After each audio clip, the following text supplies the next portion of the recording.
Welcome to this video tutorial brought to you by PhotoshopDemos.com, and in this tutorial I want to actually go over some basics about digital makeup. Now I just grabbed this photo online, and again you can do Google searches to practice on your images all day long before you actually go and do any work on a client photo. Just make sure whatever you're doing you always save a backup copy. It's always a good idea too when you're doing anything in Photoshop is just to go ahead and make a copy of the background layer so that you don't end up overwriting on top of the original image.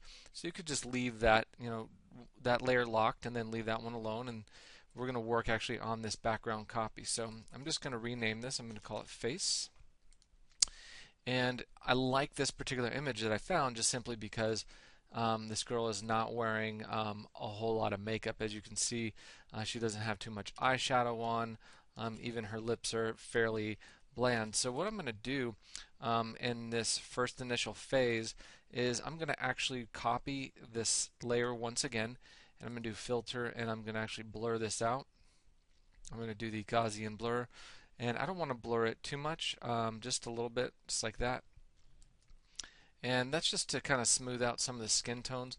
And then what I can do is bring this down to probably go with something that's not too soft. Light is pretty good. It sort of smooths out the skin a little bit. As you can see, it gives it a nice sort of glowed, kind of a glowing effect on the skin there, and kind of smooths everything out. So we'll leave that one off there for right now and just go back to this other layer. And what I would do is, before I start doing any kind of makeup, I would probably go through the photo, maybe take the healing brush and just do any kind of little spot touch-ups that I would need. I'm just going to, on this case, I'm going to do the spot healing brush tool, and I would just click and I would go through here. And if you want to zoom in, it might be a little bit easier, but I would just go through the photo and clean up the whole thing, just get rid of maybe any little blemishes on the face, anything's going on. Just really make it look really clean and start off with a nice clean photo. That's always, just good practice anyway. Thankfully, this particular portrait, this girl has a really great skin anyway, so there's not a whole lot of touching up to do. Just there's a couple little minor things, and if you see any unevenness in the skin tones, you can also get out the paintbrush tool, and you can start to do that as well. You can start to sort of take away color or add color. Like in this case, if I wanted to just touch up some of the tone under her eye, I could take the paintbrush, I could sample that, maybe bring this down a little bit lower to about, say, 7 or 8 there. And what I would do is create a new layer, and I could actually paint on top of that just to sort of smooth, just a little bit of that, like kind of a darker circle under her eye, and I could just sort of paint that out. And that one looks okay, and everything else looks pretty good. So the same thing with the digital makeup is that you can actually paint directly on top of the image. So in this case, I'm going to go ahead and flatten those two layers really quick. So I'm just going to do, I'm going to select one layer, hold Shift on my keyboard, and then merge those together.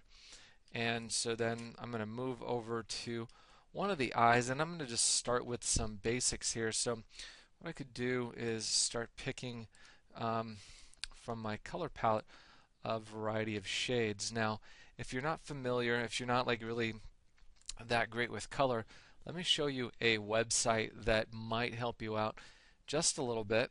It's from Adobe, and you can actually pull up Adobe Cooler. So I'm going to do a Google search for Adobe, and I believe it's Kuler, and that's it. And you're going to get this nice color palette that you actually can control online. So you could actually do a whole thing of makeup. So like, let's say you wanted, let's go to most popular, see what some of these shades look like. So it just depends on what kind of look you want to get. You can make your own. You can start clicking on some of the various colors. You actually do need to sign in if you want to use some of the more interesting features that this has to offer. But for right now, I figure why don't we just go ahead and pick a couple colors here. Let's see. it's just some other things going on. So I'll just click on the random right now just to see if we can get some random colors going on. So let's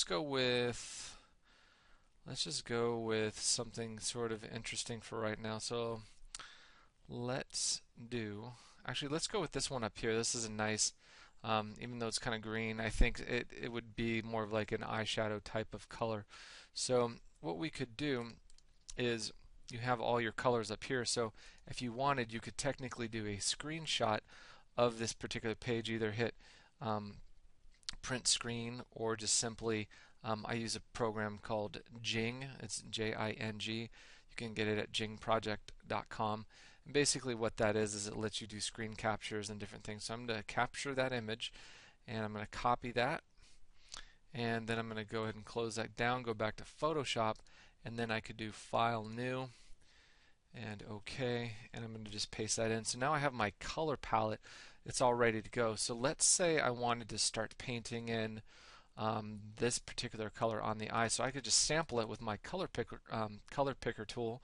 So I'm just going to choose that, and you can actually just switch to that with the eyedropper. You can just use the eye.